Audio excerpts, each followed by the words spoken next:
Do you think that social media influencers and celebrities have a responsibility to be honest how they're losing weight more than the other people who are keeping it a secret? Yes. Yes. Yes, because they are setting these standards, right? These standards of beauty and all, and not even just beauty, health. They're setting standards of beauty, health, all of these things. Yeah, I absolutely do. You know, there was this big to do over Kim K wearing the Marilyn Monroe dress, and she lost 3 pounds, or I mean, not 3 pounds, 16 pounds in 3 weeks. People are like, it's unhealthy. It's this. She had to have done this. Yeah, some honesty and some transparency. I lost, in 4 weeks, I lost that 18.5, but I was like, I'm on Wegovy. Because let's be honest, if I just walked up to you and said, oh my gosh, it's been a month and I just somehow lost 18.5 pounds, you'd be like, are you okay? That was signaling you to say that I was sick. So yeah, I do think there should be some transparency because you're setting unrealistic standards, like not just physically, but like health wise too. Normally, in a normal situation, losing that much weight in that short of a time would be something that would set off an alarm. Yeah. So why are we not discussing it so that we know, like, is this healthy? Is it not healthy? Yeah, 100%. You don't agree with me, Jesse? I see you laughing. What's going on, Jesse? Speak your mind. I'm trying to. This is about you. It's not about me. Go ahead. I want to hear though. 50 pounds in 4 weeks, okay? But I am a social media influencer, but that's not in my regular life. So my neighbor can see me right now. He's like, it looks like you've lost a lot of weight. It's not my responsibility to tell him how I lost the weight. That's just my thought process. It's just like, I don't feel like I have to open my mouth and say, oh, well, I did this. I lost, you said she lost 13 or I think it was like 16 pounds that people were freaking out about back when she wore that dress.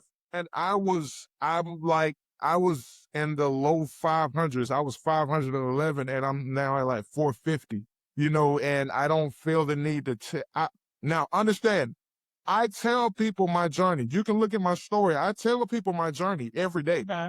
If you go on my TikTok page, you will see that's all I talk about is weight loss. I mean, I have bariatric companies sponsoring me for talking about my weight loss. I do that. But when I walk out and I put on my uniform and go to work, I've told my people what I went through. But even if I didn't, it's not my I don't feel as if it's my responsibility to tell you how I'm losing weight. That may be the trait that carried over from my mom, but if I don't feel like talking about this, because we have mental days with this too, Right. my hormones are literally all over the place. One day I'm happy, one day I'm down, one day I'm miserable, one day I want to eat, and we want dopamine too. But I can't eat bread. I cannot do it. I can, but I know that I would be in the hospital because I would be severely hurting right now.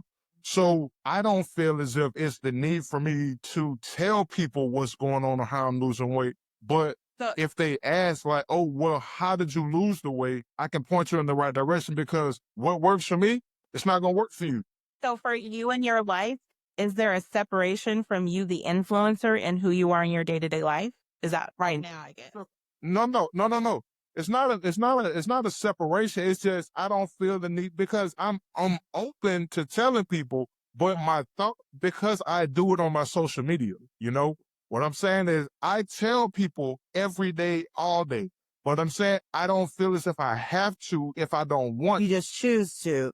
You choose to, but everyone doesn't have to. Well, I mean, I guess I kind of understand that. I just feel like since I chose to start being so open about it on social media, I personally feel that I owe it to other people to have that conversation. And this is just I'm not saying that what you're doing is right or wrong. I'm not saying what I'm doing even is right or wrong. I just feel for other people who come up to me, usually people 90% of the time when they ask me what I'm doing, it's because they're curious themselves. And I just know for me personally, I would have loved to have somebody come up if I asked somebody like, hey, you know what? You look really healthy. Like, what are you doing? What changes have you made? Even if they put it all over their social media and I just missed it somehow, I'm not on that form of social media or just whatever, and I missed it. I'm grateful to somebody who is that transparent with me. One, the other thing is that I feel like I have now an ally. I don't think it's easy to be a plus size person in general in the United States of America. And I don't think it's easy to be a plus size person and be a person of color. So when I see another person who is open and honest, I feel like I have an ally. I have a person at the job who is on Wegovy also. And it feels so good to go talk to her and be like, I think they'll taste the same. And she's like, they don't. It's not going to be the same, babe. And I'm like, okay, so is that does it ever go away? She's not been my experience. No, it's going to be like that. And the other thing is that you got to remind yourself to eat, because if you don't eat, you're going to stand up and get dizzy. You might even pass out. I'm just saying that for me, it feels good to have that camaraderie. So I'm not saying that you're doing it wrong. I just know I look at everything in life and go, I want someone to do it for me. So if it's something that I like, that I've experienced, I'm like, I'm going to do it for somebody else. Because what if I'm that somebody else? You know what I mean? So that's just my thought. Yeah, so you want a support system. I think it's all in context, though. Because it's like, if you think of celebrity, everyone does not expect every celebrity to be the perfect role model for their child. You're not expecting that. But if you are a celebrity on a children network, we expect you not to be a crackhead because you in front of Right. So it's like the same. You're Miss Rachel. Dear Miss Rachel needs to be child appropriate. So for us, I feel like if you are going to make a stand to put your weight journey out there, if you are going to talk about either you losing a lot of weight, or it's just only fair to be realistic about it, because you've already kind of opened that topic up. Like, and that personally, it's still like do.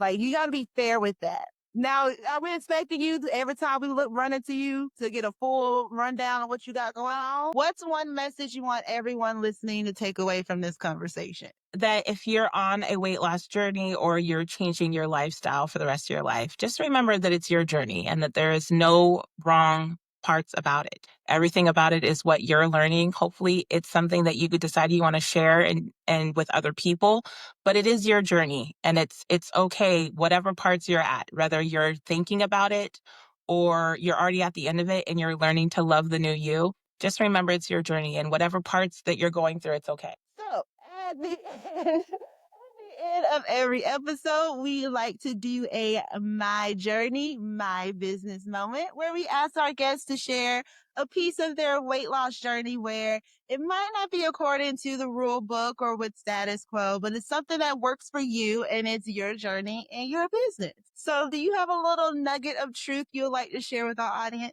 I would say what's been really important to me is I enjoy chamomile tea whenever I'm getting. So part of the thing with this is I get random headaches, and I'm really sure that it's attributed to the shot. And it probably has to do with, like, maybe I didn't eat what I eat enough of what I should have eaten that day.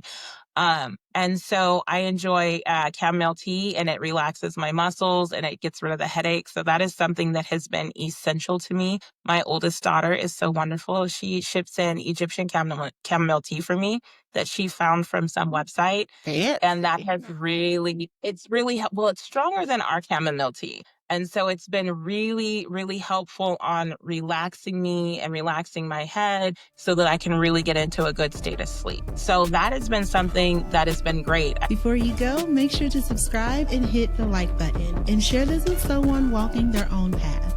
Join the Facebook group Bariatric Paths, Your Journey, Your Tribe, and sign up at bariatricpaths.com to get all the details of upcoming events, support, and more. We're in this together. Go out there and crush it. This podcast is for support and inspiration only. It is not medical advice. Always talk to your doctor or care team about what's right for you.